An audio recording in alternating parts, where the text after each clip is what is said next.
ગુજરાતમાં cardiac emergency ચિંતાજનક દરે વધી રહી છે। EMRI 108ના નવા ડેટા દર્શાવે છે કે છેલ્લા 8 વર્ષોમાં રાજ્યમાં હૃદયની સમસ્યાના કેસોમાં 65% વધારો થયો છે।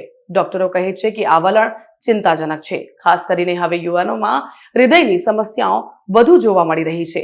2008માં EMRI 108 ઇમરજન્સીએ 51,315 કાર્ડિયક ઇમરજન્સીના કેસ સાંભળ્યા હતા, જે સંખ્યા આ વર્ષે 25 સપ્ટેમ્બર સુધીમાં 62,044 પર પહોંચી ગઈ હતી। અમદાવાદમાં દૈનિક કેસ 2018માં 38 હતા, તે વધીને 2025માં 65 થઈ ગઈ છે।